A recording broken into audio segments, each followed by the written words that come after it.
Patch 1.9.66 is live and the meta has been completely shaken up. With new heroes and fresh adjustments, I'm sure many of you are struggling to find the right pets. Don't worry, I have got you covered.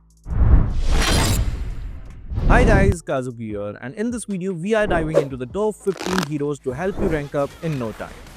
This list is entirely based on the state and all the recent changes made to them. If you don't find your hero and you have good results with them, 1. You are just a god, and 2. Heroes are completely dependent on your skill. This list just helps you find a hero who just puts you at a noticeable advantage. Now with that out of the way, let's begin the list with all the honorable mention. First we have Farsa in the honorable mention. She just received a buff and her performance in rank shot up. Her win rate is slowly climbing because of the buffs. I would have put her in the main list, but she is still not there. But she still is a great hero to play as because she might get more buffs in the future since her skin isn't out yet. If you wanna see the skill effects of all the new base skins, check out this video. They are awesome enough to make your heart skip a beat.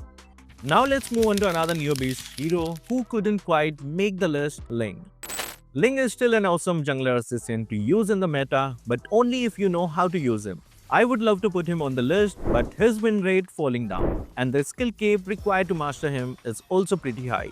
But hey, practice him a lot, and you might be half decent before the skin comes out. She still is going super strong and refuses to have a ban rate below 50%. We of course are talking about Zushin. After the nerf, we do see a significant drop in her win rate, which is pretty good for everyone against her. But she is still super annoying to go up against, and now she also deals a decent amount of damage. It has been more than 6 months this hero has been released.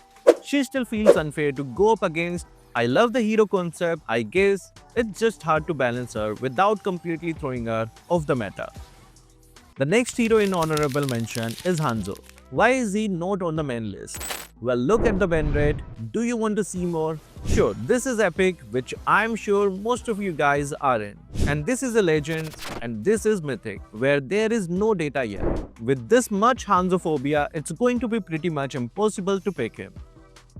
The final hero in the honorable mention is going to be Kalia. Kalia is here for same reason as Hanzo. I'm sure we see her alongside.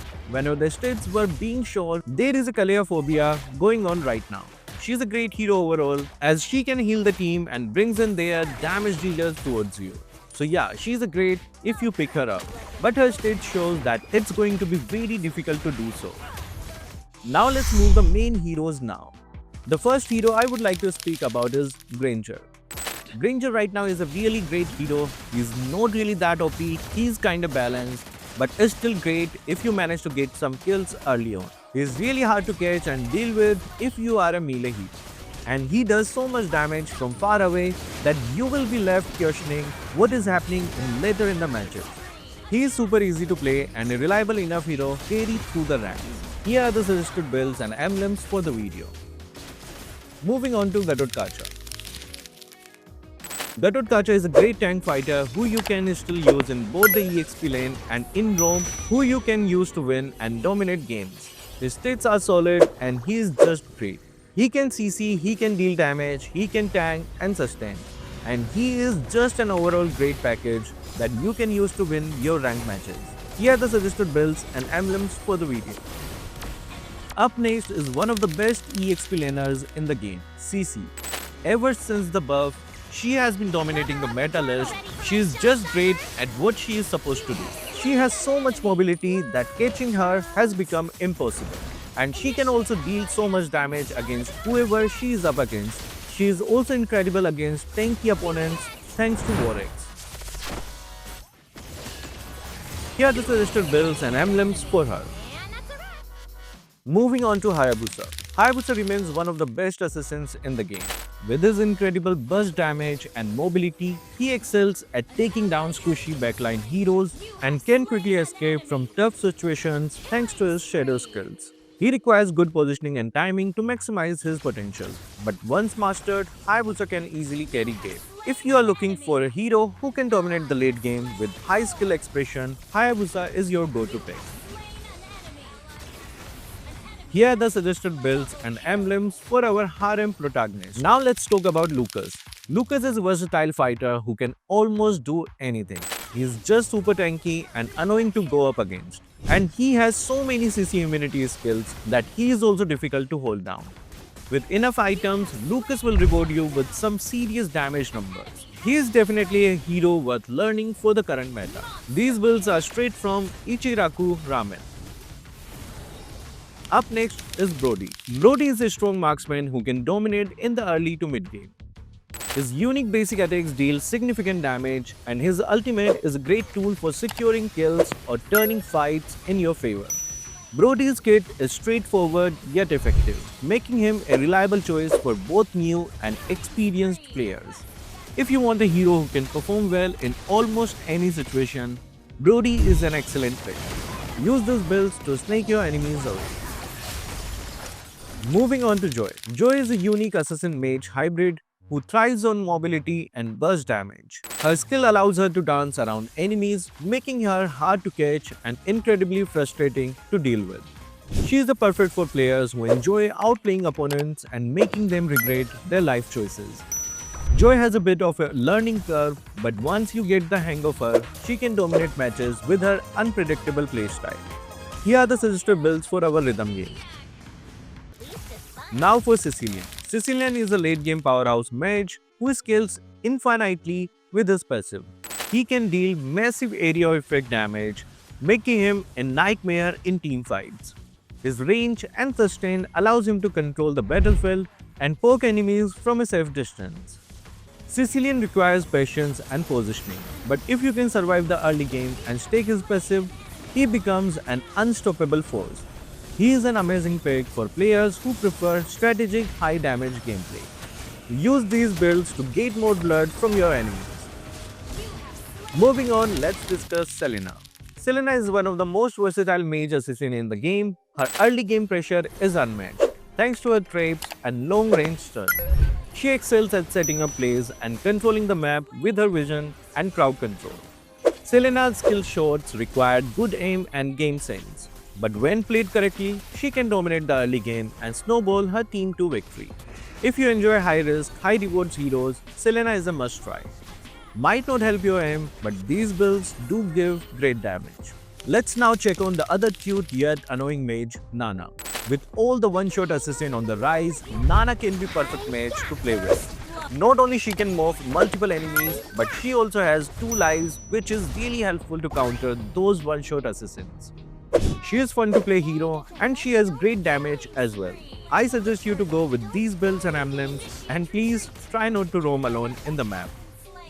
Moving on, we have Badang. Although he had a nerf where they removed his unlimited cooldown, but this guy is also a headache. Badang right now is a flexible pick. You can fit him in the side lane or can even play him as a roam.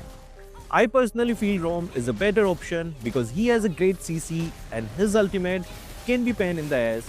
Moreover, there can be many options in the sides as well. Please guys, if you want to rank up, learn to be flexible like Badang. Being a one-trick hero won't help you. But what can help you is the builds and emblems for Badang. Followed by fighter, we have a late game marksman who is true menace to those bulky heroes, our Captain Mia. Oh, what can I say about Mia? She is a great and scary marksman. I honestly feel scared when I see her in the rank. Not the fact that I myself am a marksman main, but she genuinely scares me. Her ultimate is not only a great tool to escape, but it can be used to surprise your enemies as well. Lot of pro players uses her ultimate to sneakily attack the foe to end up the base. Here's the builds and emblems for Mia to destroy her enemy. Another marksman who scares the hell out of enemy is our cute Layla. Early game, she is just a baby, but late game, she becomes Baba. I feel Malefic gun still works here, and when she hits that level 15, she will be shooting from 2 kilometers away. The crit is just insane. All you need to do is maintain a safe position while playing. And yeah, please stop making Malefic gun and Malefic roar together for her. Here are the builds and emblems for this late game monster. You can always add up some defensive items like Wind of Nature or Immortality according to enemy composition.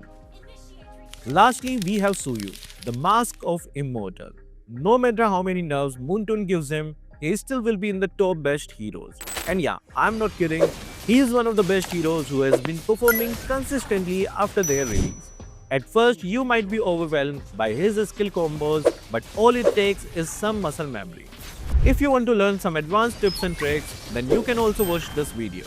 This still is valid. But if you already know his basics, then why not go all out in rank with these builds and emeralds?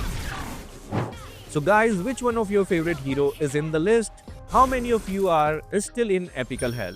And yeah, please don't ask me, my rank kinda busy with projects right now. Yup, you heard me right. Kazuki Plus fam, we have some exclusive videos coming out for you.